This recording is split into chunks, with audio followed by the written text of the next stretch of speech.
Good day, sir. It's me again, DJ Naom. So, from BSIT 2F. So, next is I'm going to do the activity, the exercise 3.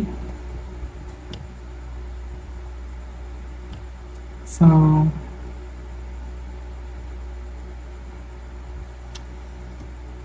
in exercise 3 is you are tasked with developing a small sorting utility that can sort a list of integers using 3 different sorting algorithms: bubble sort, insertion sort, selection sort. Each sort algorithm should be implemented as a method, and the user should be able to choose which sorting algorithm to apply. So, I already made the project. So let's go to the IDE.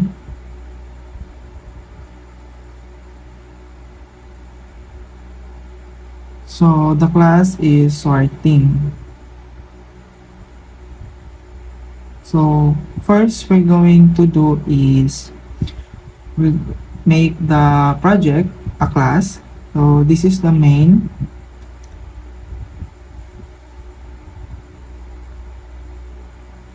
So we're going to import scanner.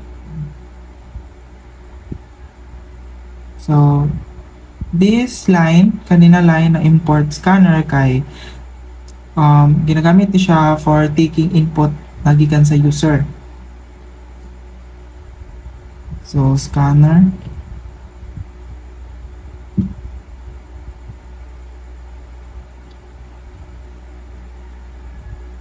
Next is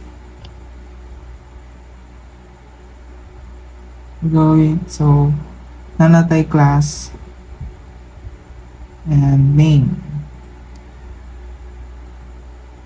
So na naman tayo na import, so mag-scan ta, scanner, then object name natin ay SC. So para mabasa sa input ang standard stream na keyboard.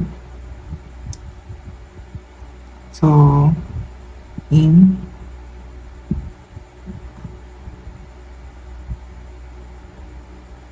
after na ito mabuhat is mag-prompt ta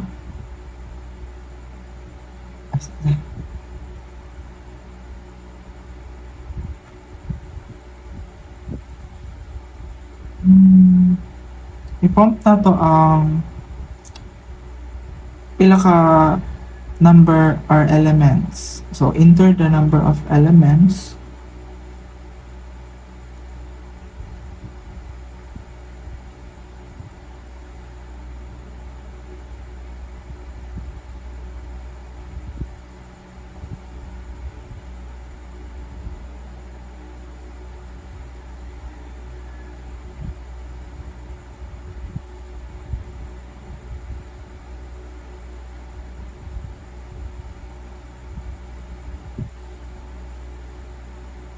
After na to mabutang, mano siya mag-print sa message na gi-prompt sa user. So, kwanta og int. So, n st.text in. So, kani siya is mag-read ni siya sa integer na input na gikan sa user or mag-store siya og variable. Next is initialize siya array. Mano siya mag-declare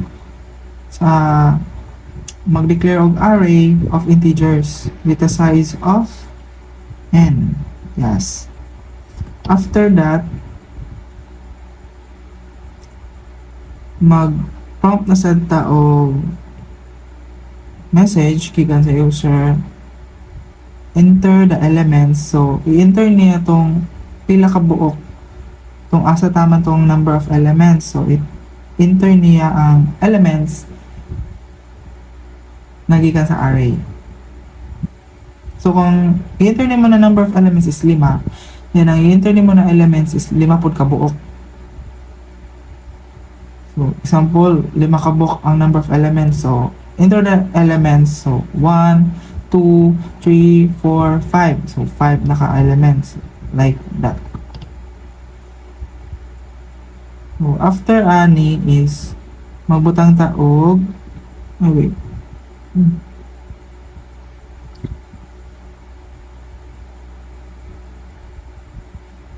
Sige. Magbutang tag for loop na nag-iterate sa n. So, enter I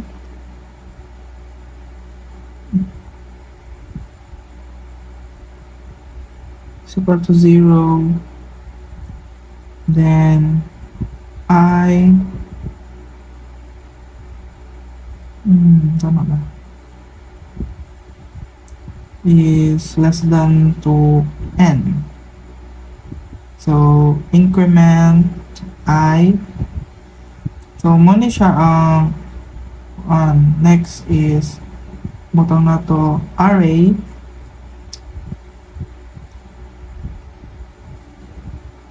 Sulod na to siya sa I.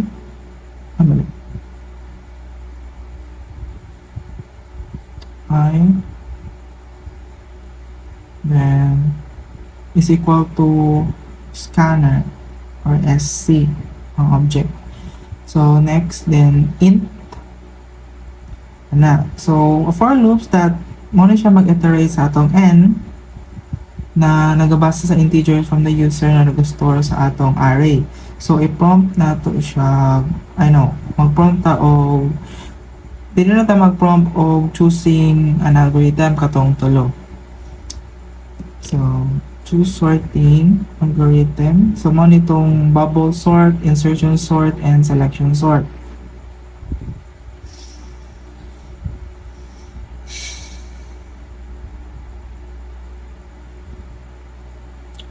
Then, mag-prompt na sa tag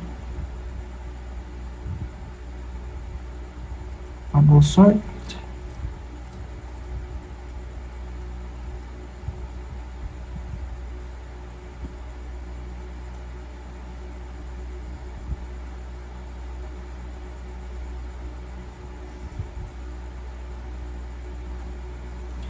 Next, insertion sort.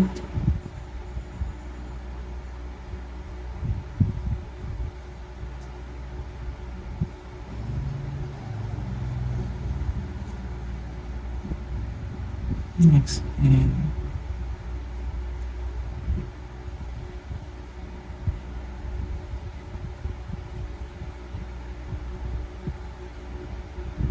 selection sort.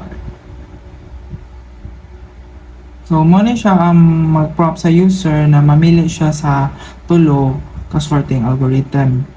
So, but nga nato siya int choice scanner. So, kani nag-read sa user choice of sorting algorithm. I-type niya kung sa to yung dipili. Then, after that, diyan na ta magbutang o switch statement.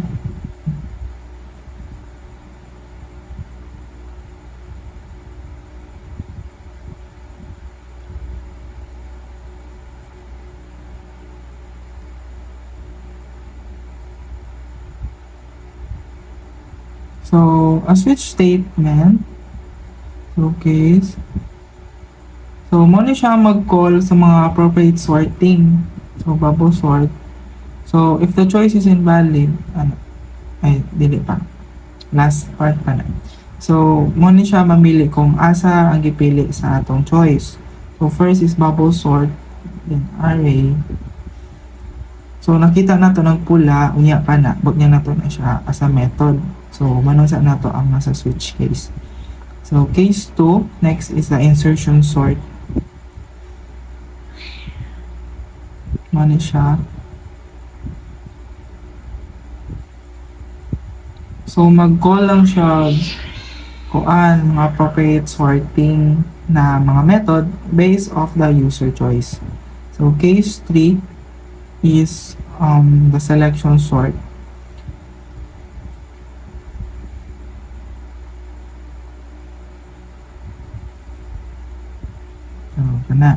So, dili lang na magtapos diya, napatay default. Tinatawag na to na default. Like, kanang, if the choice is invalid, mag-print out na siya error or exit the program. So, mauni siyang kaning default. So, buta na to invalid choice.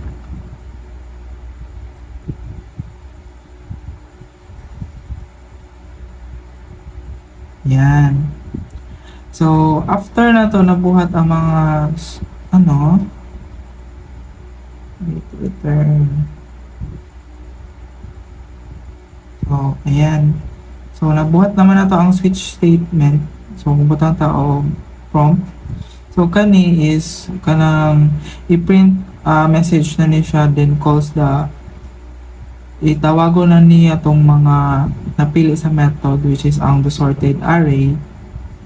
So, butang sa tadaan. Ayan.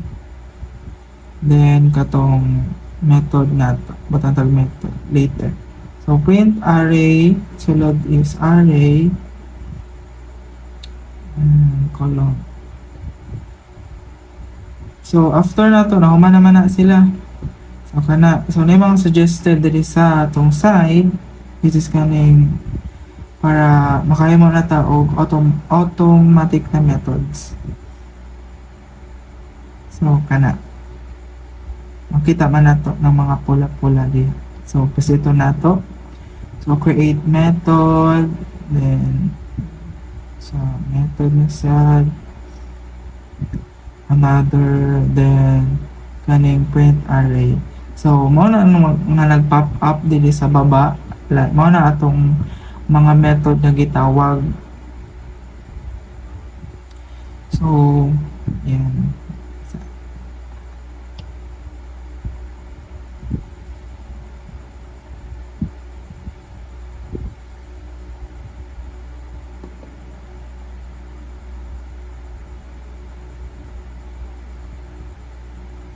Muna to silang public.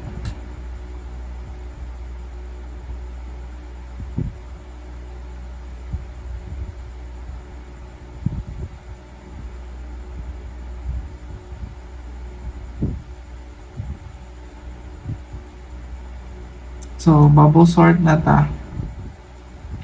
So, input na to n, then array length. So, length ang katasan sa atong elements. So, i-get niya tong length sa atong array. Then, next is for loop. So, int a is equal to 0. Then, a is less than to n. Then, n minus 1. A increment. So, kani siya is, muna siya ang outer loop that runs sa atong n minus 1 times. Next is another for loop. So, int b is equal to 0. Then,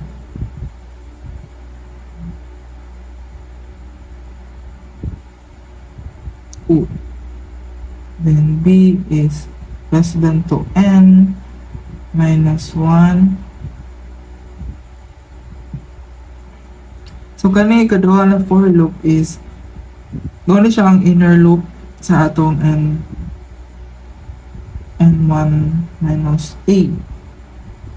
So, increment na to si b. So, mag-condition ta if ang array b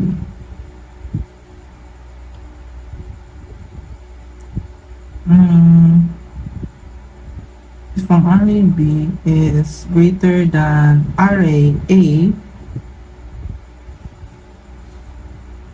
so plus wait, ba? Okay. If ang array b is greater than array b plus 1,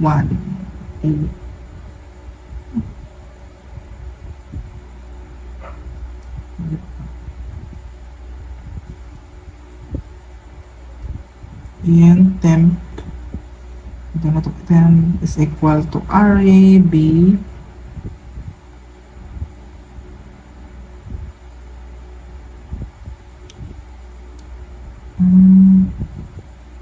then ang array b is equal to array A B,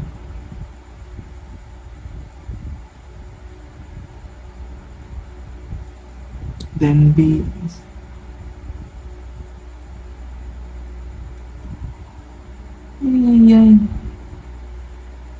so kana. So isap na yung elements if condition is true.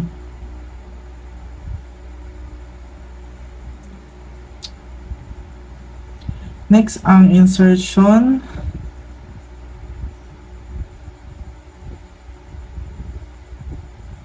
So, initialize the of n. Dot length. So, gets the array of the length. Gets the length of the array. So, for loop int is C is equal to A or no. Ano na lang para di ta malibog. A is equal to 1, then A is less than 2.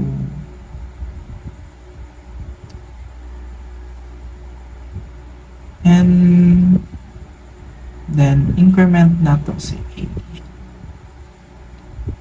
Kung ano siyang outer loop sa that starts from the second element, then initialize na sa key another value,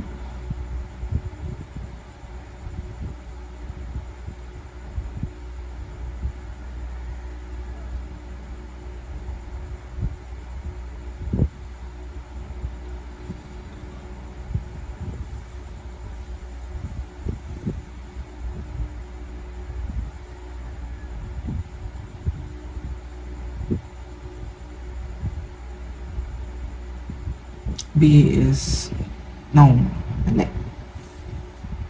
dapat sa A. So B is equal to A minus 1.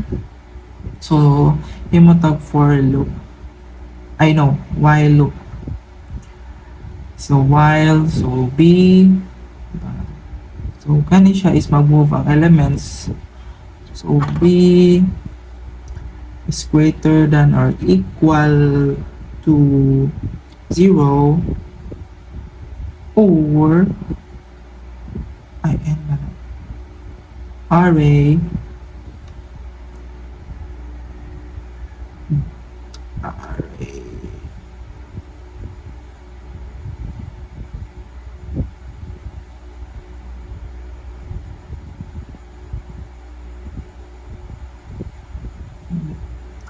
B.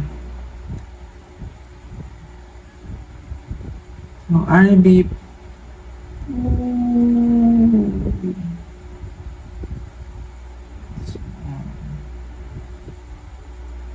is equal to array B.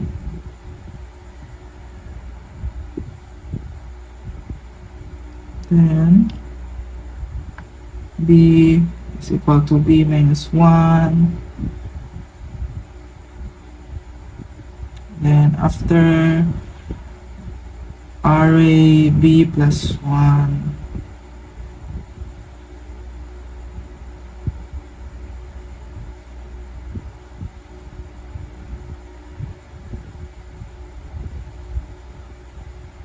is equal to key.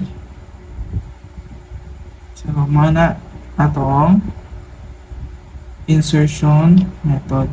Next is ang selection method.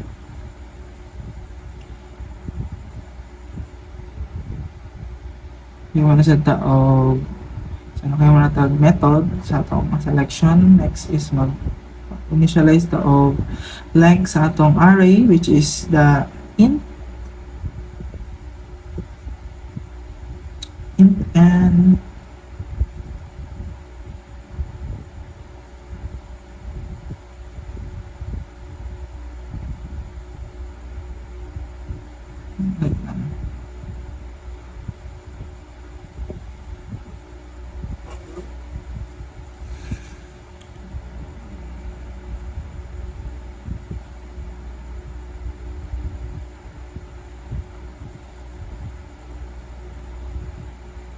So, for loop,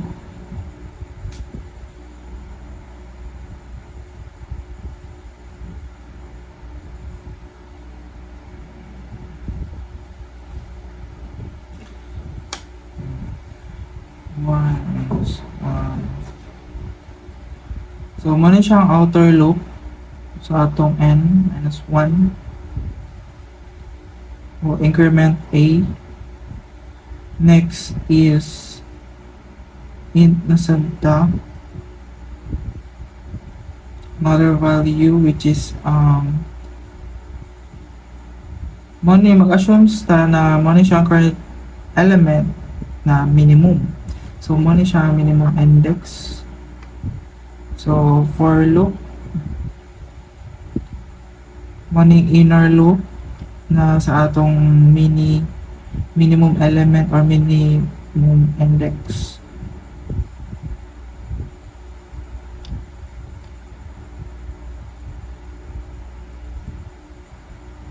B is less than to n, then increment B.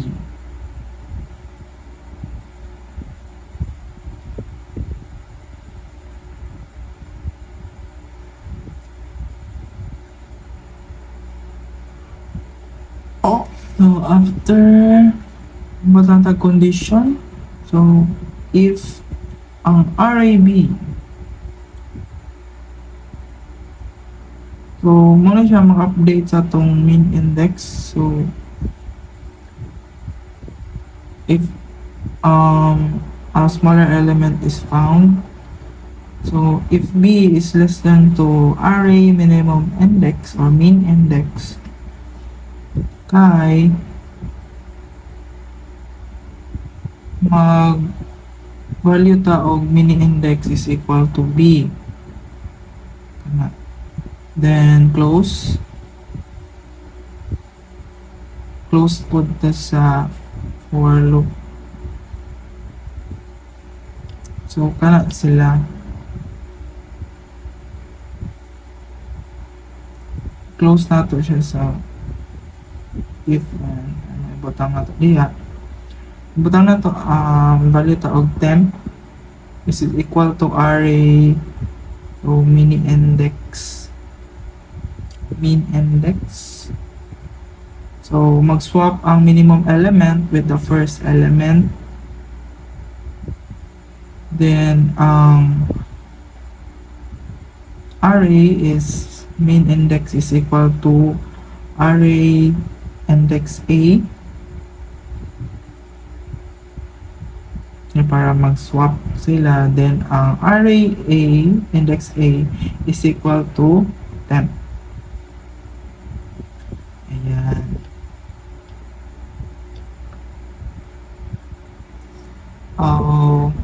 Close na doon. So dili na ta sa atong print array method. So butang na to lag og for loop. So inas ang for loop that iterates through each element of the array. So ibutang ang int. So for each loop atong gamiton dire an array, then prompt followed space na to.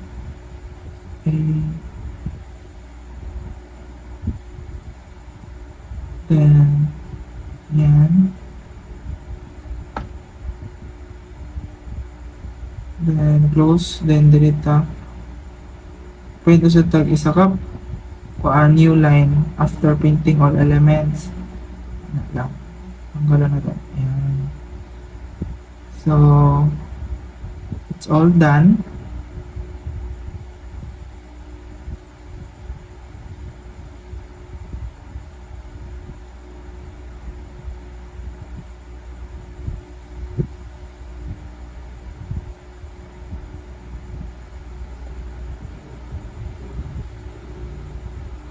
Yan.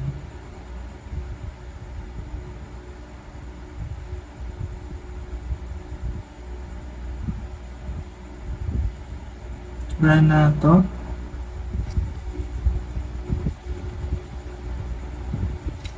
Try na to ulit. So, type na to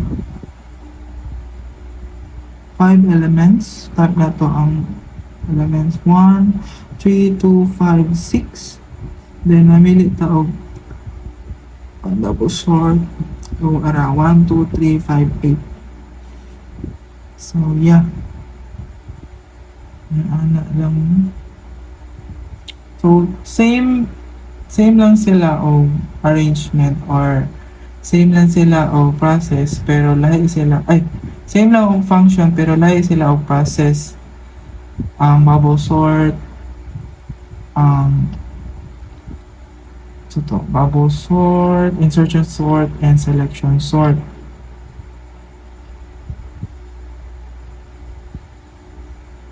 Ito lang po. So, mga lang to sir and thank you. So, let's proceed on exercise 4. Lisod.